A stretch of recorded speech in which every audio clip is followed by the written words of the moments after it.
The story of Little Nightmares is one of dark despair and great oppression, where children are forced to survive by doing anything necessary for their own sake. They very rarely ever choose sides in a battle that very clearly will never end.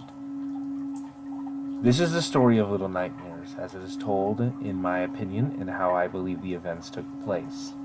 Also some speculation on my part. We will start out with Very Little Nightmares. A small girl in a yellow raincoat is running away from something. We don't know what and we don't know why. We do know that it was probably dangerous. The little girl, who I'll be referring to as Allison for the remainder of this video, is wearing a small yellow raincoat. Allison finds herself in the nest. The nest is home to someone simply referred to as the Pretender. As Alice continues to roam around the nest, she finds another little girl. This, we are assuming, is 6. She will play a more important role later.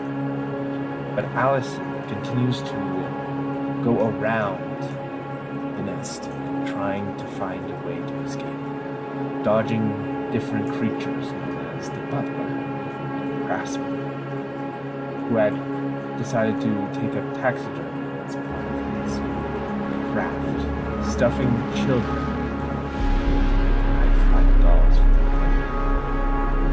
Pretender. It is theorized that the dolls are there to help the Pretender play, for lack of a better word.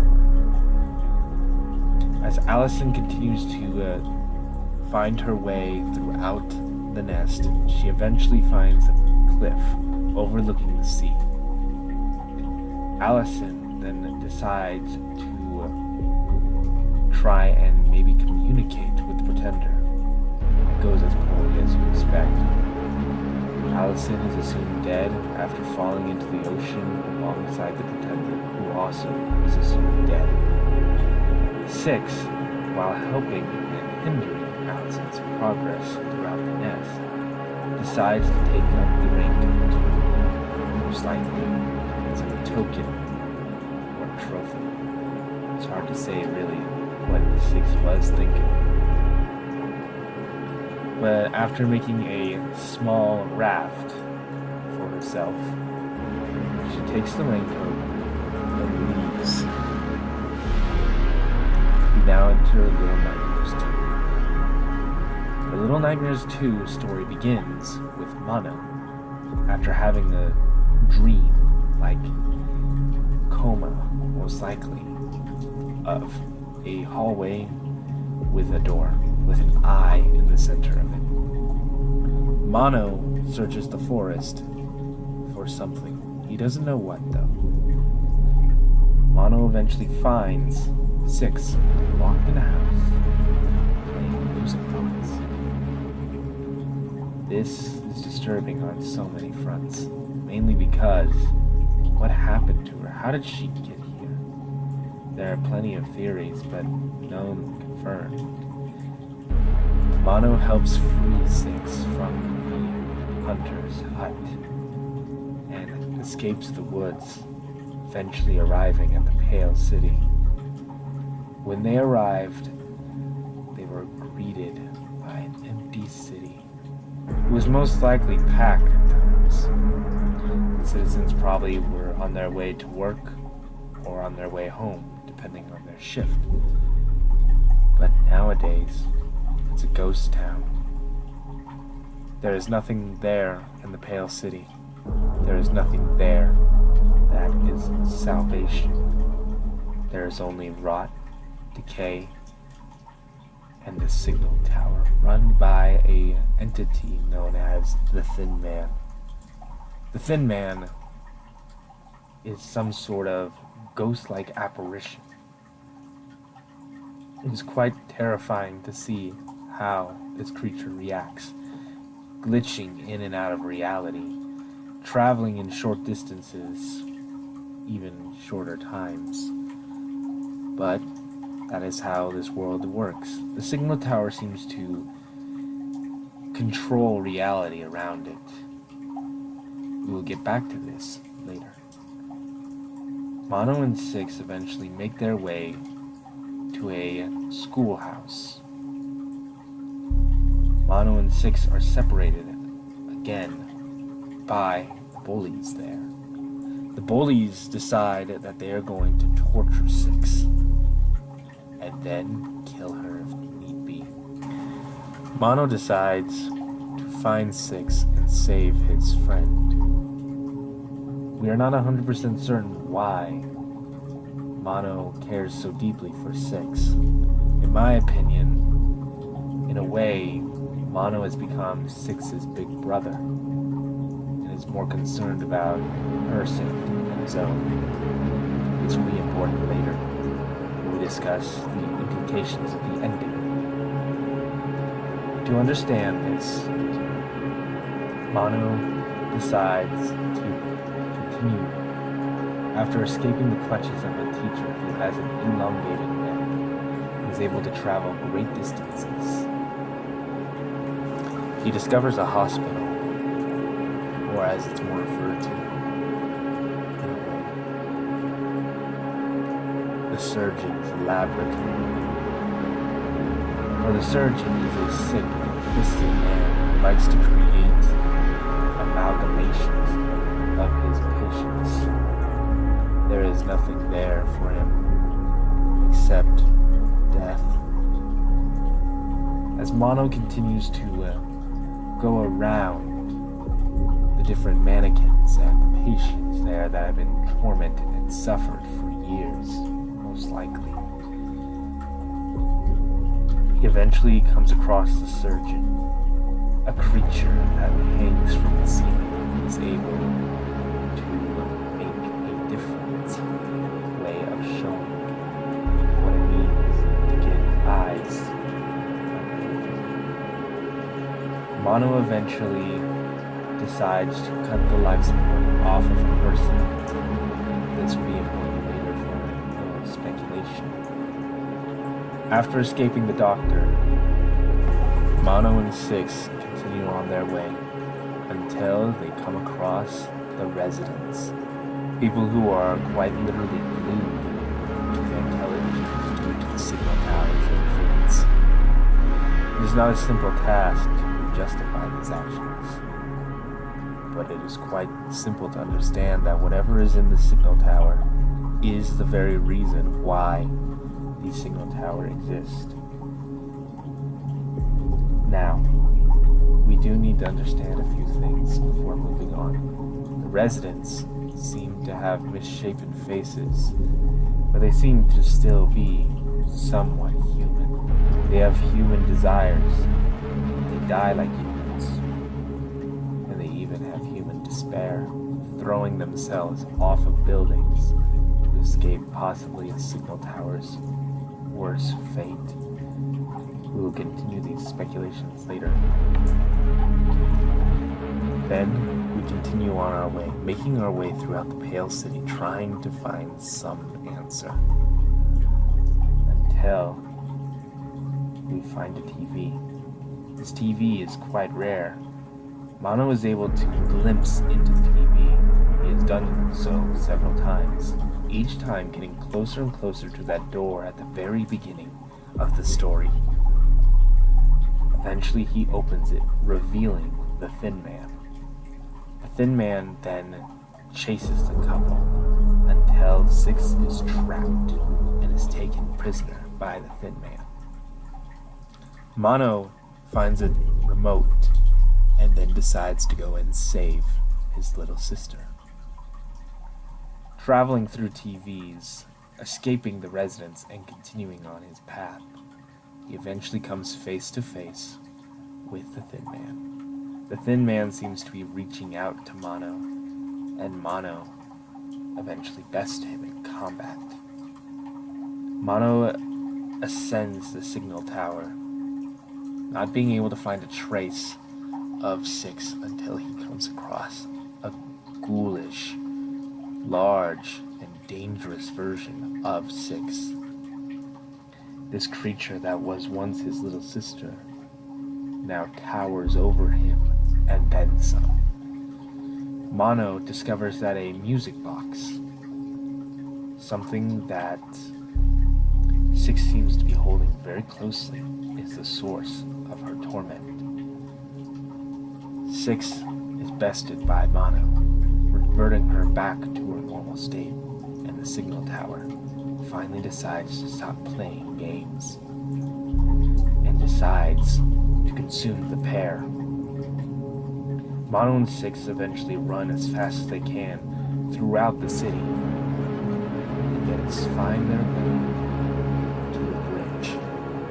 This bridge is their only chance at escape. The bridge collapses.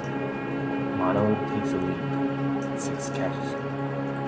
There's a moment of hesitation until Mono drops Six, seemingly on purpose, walking through the mirror. Now, throughout the entire time, Mono is able to find and collect different soul fragments for Akira. These are remnants of children that the Thin Man has taken. When Six finally returns through the television, she sees her reflection stare at a boat. A very large boat. Now, Six decides to go after this boat. She sneaks away in a suitcase and goes to the maw. Horrible abomination of a hotel, restaurant, and torture chamber. The maw seem to be only able to serve one purpose: keep children in line, feeding to the guest. We believe that Geisha, or the lady, who haunts Six's nightmares as seen at the beginning of the game, seems to be some sort of figure, or is possibly Six in disguise. All the while, Six makes her way past the janitor, the chefs, and of course, the geisha. There is a small boy who is named the Runaway Kid. The Runaway Kid goes through multiple and dangerous levels of the maw until coming across a very dangerous place, which is known as the geisha's room. The lady turns the runaway boy into a gnome, a small like entity that seems to resemble a child but lacks any personality of their own. Six avoids the janitor. She avoids the chefs, seemingly making it to a room with one working mirror. The mirror was her key. The geisha could not look herself in the face. It seemed to hold sway over her own life. After besting the lady, Six walks throughout the maw, draining the life essence of every person except for her. And then a boat is heard in the distance. And the game abruptly ends. Now, here's some speculations on my part. I believe that Six regret what she did to Mono. Think about it. If Shadow 6 was a manifestation of hatred, why did it not appear before? When they killed the hunter, when they killed the doctor, nothing. And when she killed the bully that had imprisoned her out of spite and anger, why did Shadow 6 not appear? No. It is simply because it is a manifestation of her own regret. It is a manifestation of the pain she carries with the betrayal of Mono. We will return to Mono in a minute. After Six discovers that she had betrayed Mono, or in her eyes, abandoned him, Shadow 6 emerges. It is a reflection of herself and of her darkest hatred for herself. The signal tower seems to bring out the worst in people, and it could have brought out the worst in 6, or it creates a manifestation of 6's regret. The pain that 6 carries, it's probably what it is. 6 regret dropping Mono. 6 regret eating food from a small child in the first game, and then had to eat a rat, and then no, and then the lady was probably the final straw for her. And now we move on to a question: why would she drain the soul of everyone on the mom if she carried so much regret of all those heinous things? Because in her mind, she's finally taken back what the world has taken from her. You see, Mono never truly died when dropped. He just became the Thin Man. Something that a fate, probably worse than death. And the cycle was renewed. The Thin Man would find children.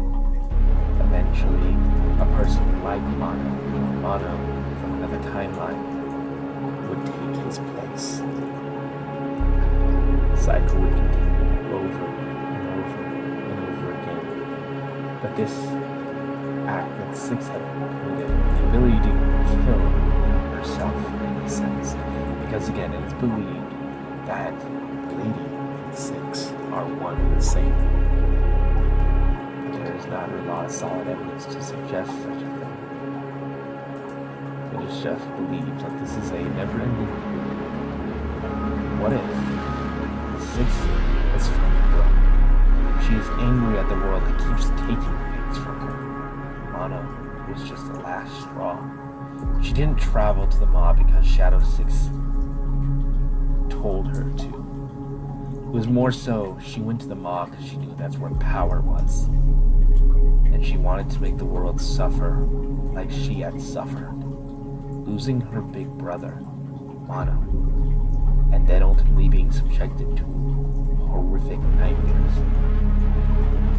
And isn't it a little strange that Shadow 6 never appears until after Mono's betrayal?